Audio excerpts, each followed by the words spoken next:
seja bem-vindo mais uma vez. Esperamos que você se sinta bem e com muita disposição, porque o tópico de hoje é um tópico interessante e é um tópico bem profundo. Estamos na série Eventos Finais da Profecia Bíblica e hoje vamos ter o 8º estudo, ou a nossa 8ª lição, nesta nossa série de 13 lições. Hoje vamos falar ainda do Anticristo, mas parte 2. Ontem nós vimos o Anticristo, parte 1. E nós vimos que o Anticristo é o poder que Satanás usa para conseguir angariar todo mundo contra, ou seja, todo mundo na onda de transgressão da lei de Deus. A pergunta que não quer calar é: a quem representa o chifre pequeno, aquele poder do Anticristo, aquele poder que faz de tudo para contrariar a Deus? A quem representa? O anjo teve que dar explicação a Daniel a respeito disso. E nós vimos ontem 8 marcas distintivas desse poder. A primeira marca é que o chifre pequeno surgiu no Império Romano. A segunda marca surgiu na Roma, ou seja, na Europa Ocidental, no meio daqueles 10 reinos de subdivisão do Império Romano, né? Então, no meio daqueles países, Alemanha, França, Inglaterra, aqueles países da Europa Ocidental, é daí também que surgiria esse poder. A terceira marca é que o chifre pequeno desarraigou 3 reinos, e os reinos que foram desarraigados, que se reconhecem pela história, são os vândalos, hérulos e os ostrogodos. E a quarta marca é que tem um homem poderoso como seu líder, né, que fala em nome de toda a nação. A quinta marca é que o chifre pequeno é um reino pequeno, conforme a descrição diz, é um chifre pequeno, mas com muito poder.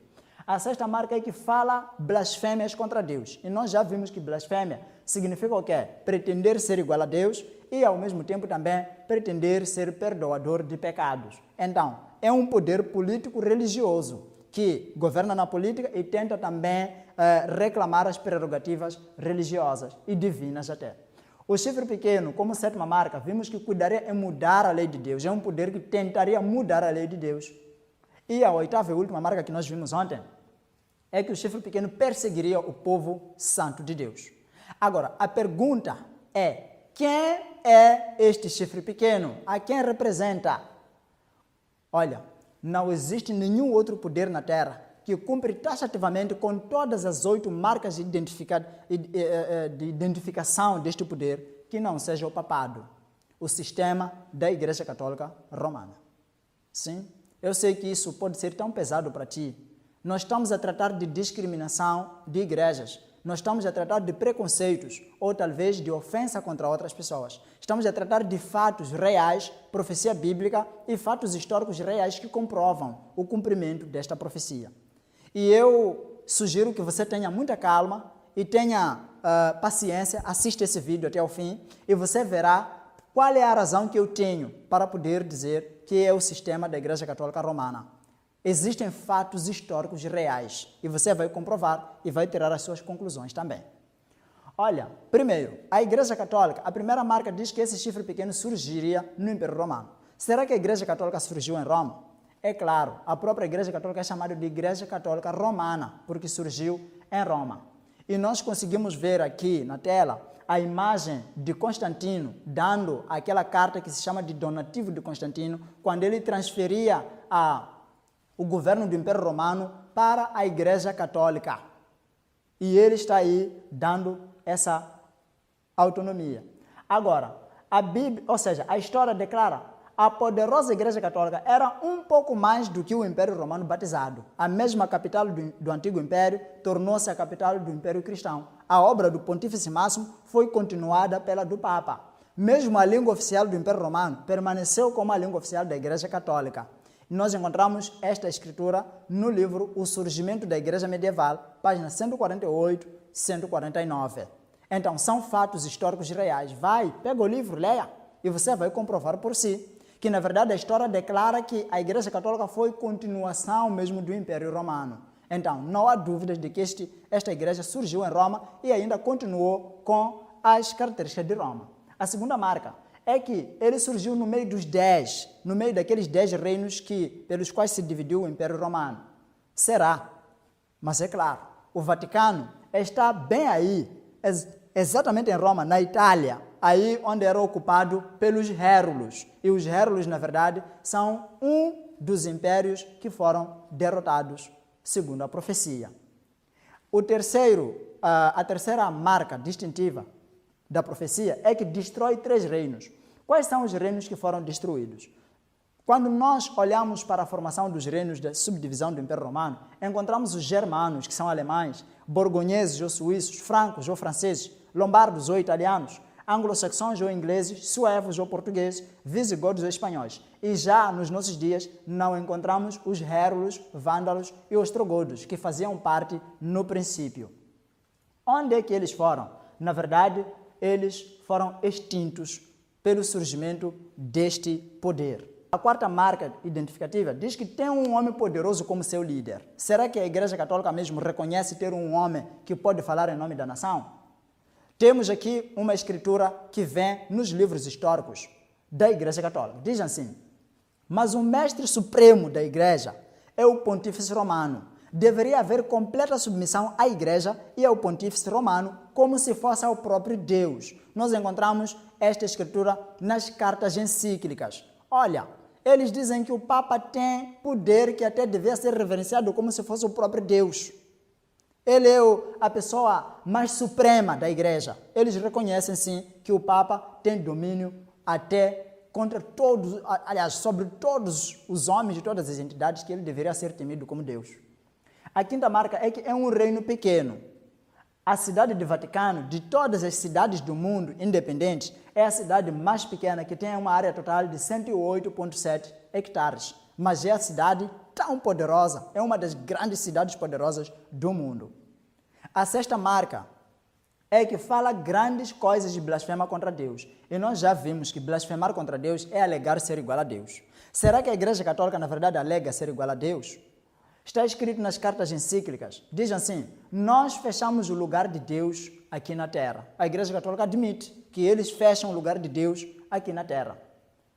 E num outro livro eles dizem assim: o Papa é de tão alta dignidade e tão exaltado que não é um mero homem, mas sim Deus. Nós encontramos isso na palavras faladas pelo historiador Luci Ferraris, né? Ele diz que o Papa é Deus, não é mero homem, ele é Deus. A Igreja Católica declara isso. Eles veneram o Papa como Deus. A segunda definição de blasfêmia é intitular-se perdoador de pecados. E aí surge a pergunta: será que a Igreja Católica acredita que ela perdoa pecados? Ou que talvez tem algumas pessoas que perdoam pecados lá? Vamos ver nos livros e não segundo as nossas especulações. Está escrito o seguinte: podes procurar em qualquer lugar nos céus e na terra e verás que só existe uma única criatura que perdoa pecados, capaz de livrar das correntes do inferno, e esta extraordinária criatura é o Papa, o sacerdote católico romano. Nós encontramos essas palavras no livro O Sacerdote Católico, página 78. Eles dizem que o Papa é a única criatura que existe que perdoa pecados a nível de todo o mundo. Na verdade, eles se intitulam de perdoadores de pecados. A Bíblia diz que a quem nós devemos nos recorrer, nós precisamos recorrer somente a Deus. Jesus disse: vinde a mim todos estão sobrecarregados e oprimidos. E a Igreja Católica diz: não vão para Jesus, vão para o Papa, todo aquele que está sobrecarregado e oprimido. E as pessoas vão lá confessar os seus pecados a outro homem que precisa também de ser perdoado dos seus pecados. A Igreja Católica admite isso. A sétima marca é que este poder mudaria a lei de Deus. E aí você vai parar e pensar: será que a Igreja Católica mudou a lei de Deus?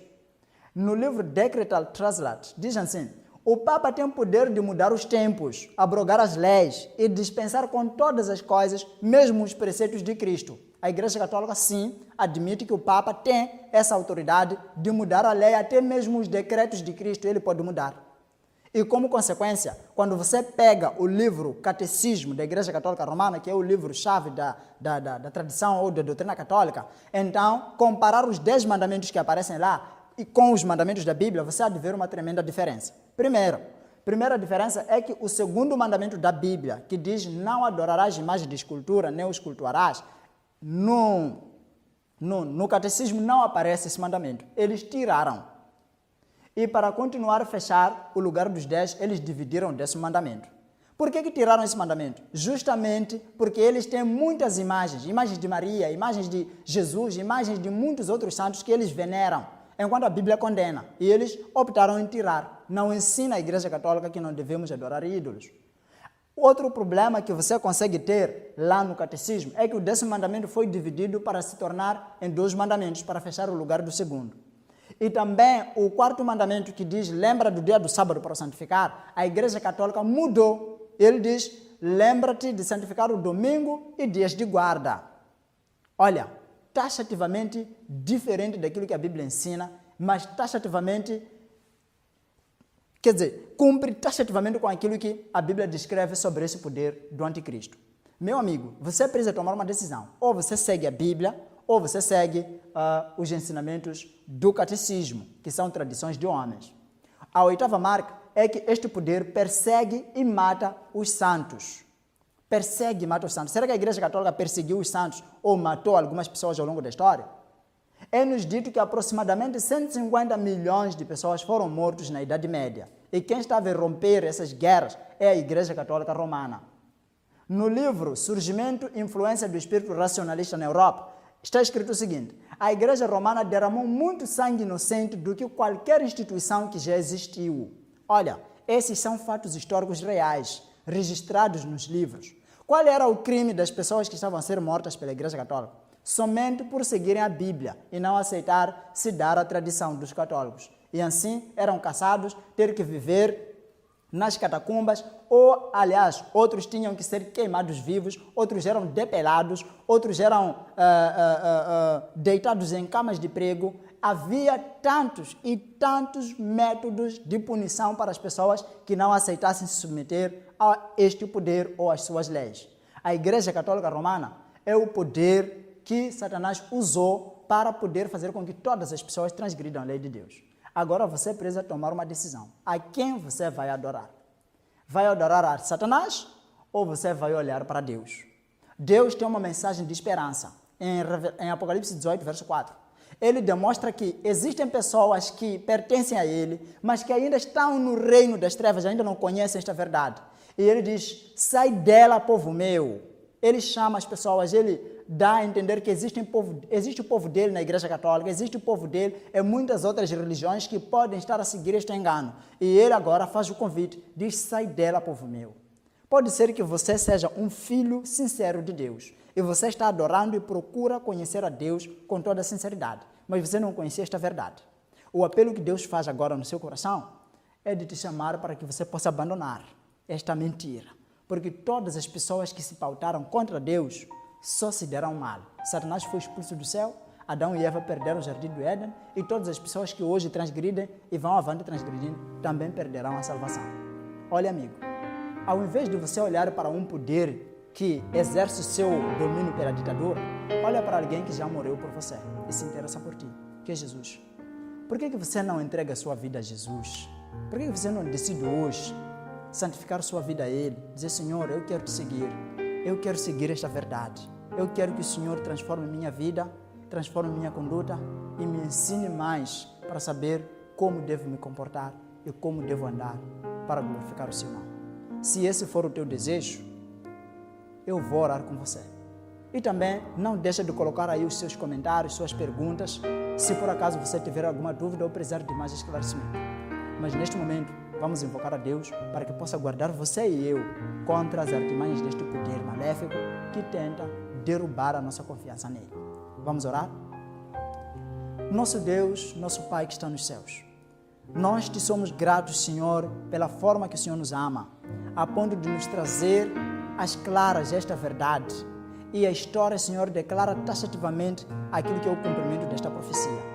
Pedimos para que o Senhor nos guarde contra as artimanhas do inimigo e nos ajude a andar e desenvolver a nossa fé até que o Senhor volte e nos encontre preparados para o teu reino.